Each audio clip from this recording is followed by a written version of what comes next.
Chapter 7. Eager to leave Istanbul, we boarded a ferry to cross the Bosporus Strait. From the crowded deck we watched, weary but relieved, as the sun rose in the hazy, overcast sky. Birds soared, and I bowed my head in gratitude. As the ferry sailed through the sea, I looked back at the grand city as it slowly was swallowed by the horizon. Last night, I thought, our death seemed sealed, but we struggled and took an unimaginable risk to escape. It was possible because we had hope. Hope in the divine can empower a human being to overcome unimaginable obstacles. In a terrible predicament, when our hearts embraced hope, we attracted a power beyond ourselves to guide us, purify us, and ultimately liberate us. My hands were still trembling and my adrenaline rushing, but in my heart, I thanked that gang of murderers who had served as instruments to teach me an essential lesson and prepare me for the pilgrimage ahead. Nothing about our hostile reception in Istanbul could have prepared us for the cordiality of the people we met as we traveled east across Turkey. Some invited us into their homes and shops to eat with them.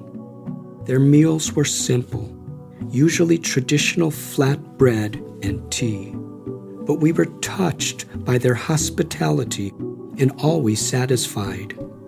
I was also fascinated by the exotic designs of the many mosques we passed, and whenever possible spent time visiting these beautiful houses of God. Our methods of travel reflected our lack of finances.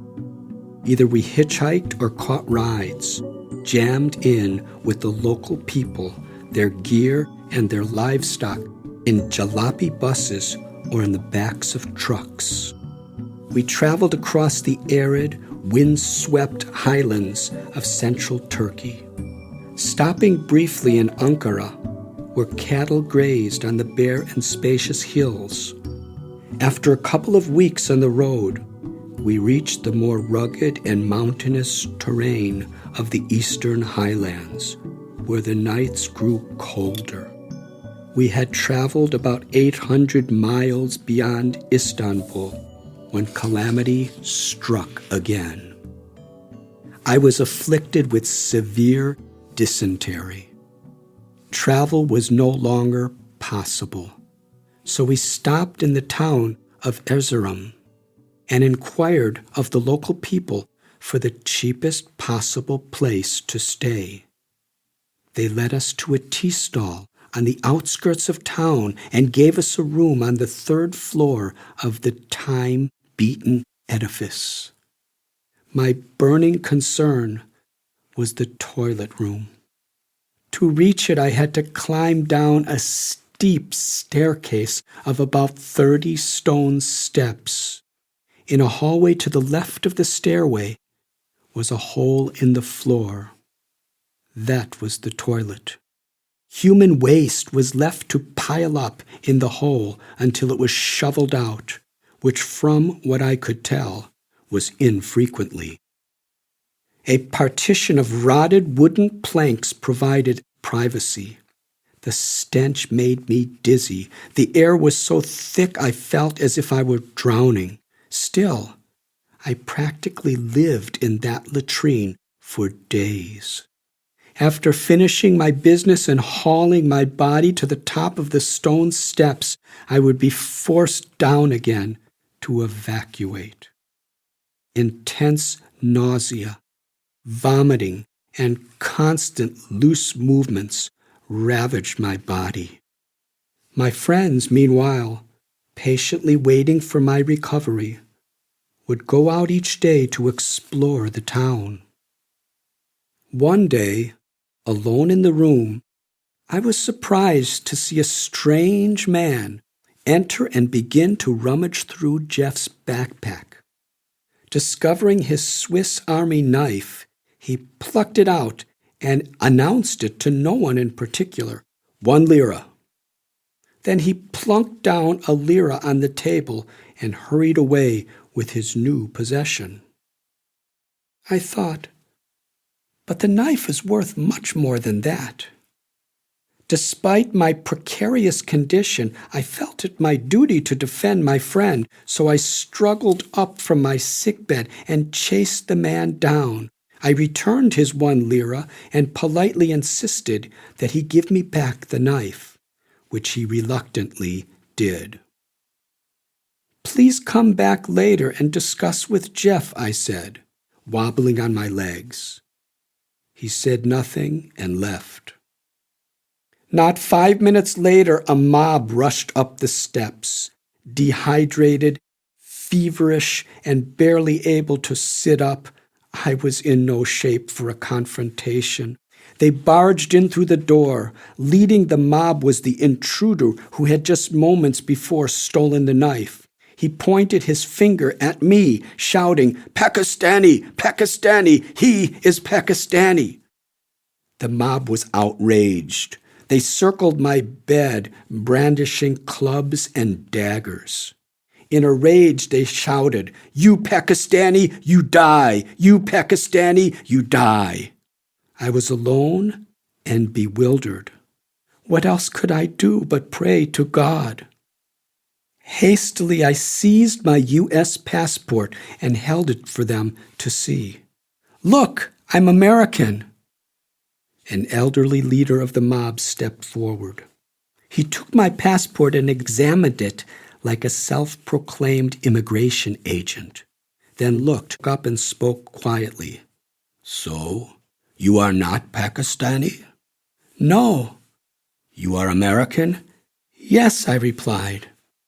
He smiled and reached down toward the bed to shake my hand. "Very good. We like Americans. You give Turkey weapons." Everyone offered respect and left. Before I could recover, I heard the mob racing up the stairs once again. I prayed for shelter. Again the mob burst into my room, more than a dozen of them, and surrounded my bed. This time, though, they came in peace, offering me flat bread and tea. The eldest spoke, "You American, this very good. We sorry. Now you eat." Overcome with nausea, I had no appetite. In fact, I gagged from the smell of food. I knew that eating that bread and tea would force me into the horrible latrine for the rest of the day and night. But what could I do? To refuse their gifts would be an insult. This type of hospitality was hard to refuse. I forced a smile and ate the entire plate and more until they were satisfied. Soon after, I did pay the price. My health began to improve slowly. One evening I roamed along the dusty road, astounded by the poverty in the district. Families crowded in decrepit shacks with few possessions and wore raggedy clothes. People crouched down along the dusty road looking hungry and discontent. It was a poverty of a type difficult to comprehend in the West.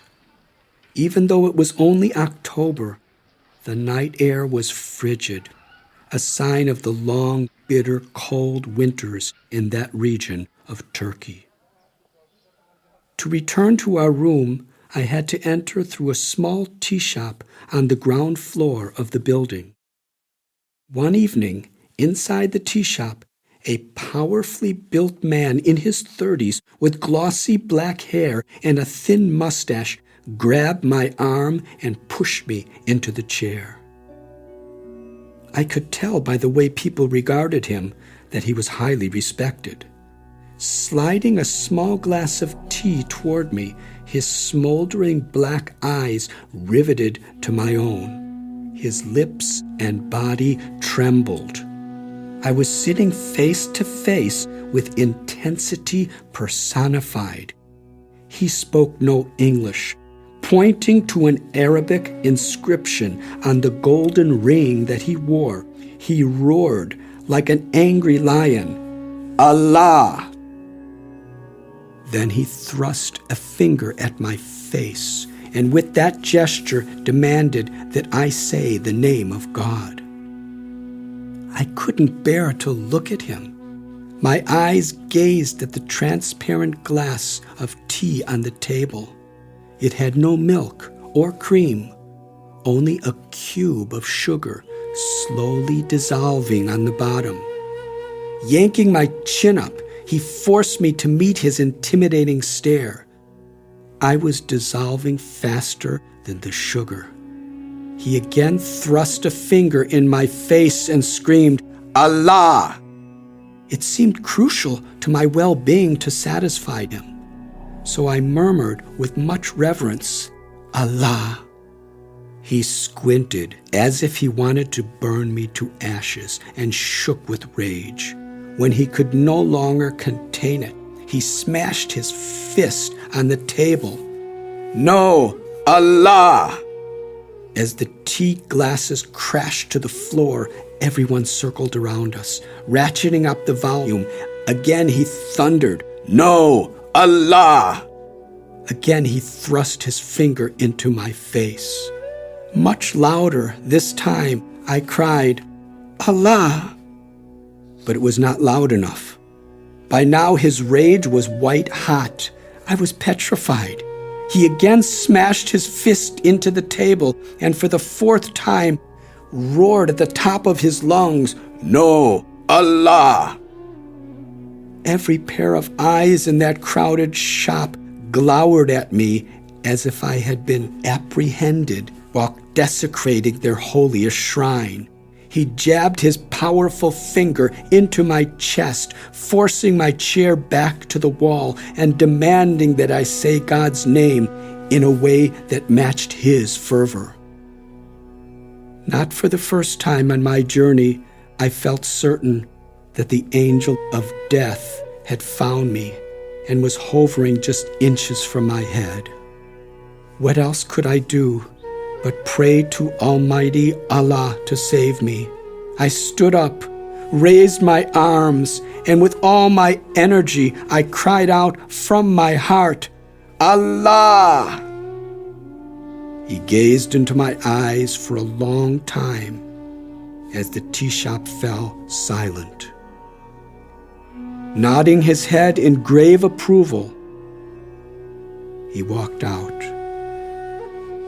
As the rest of the crowd returned to their tables, I sat stunned. No one before had ever preached to me like that.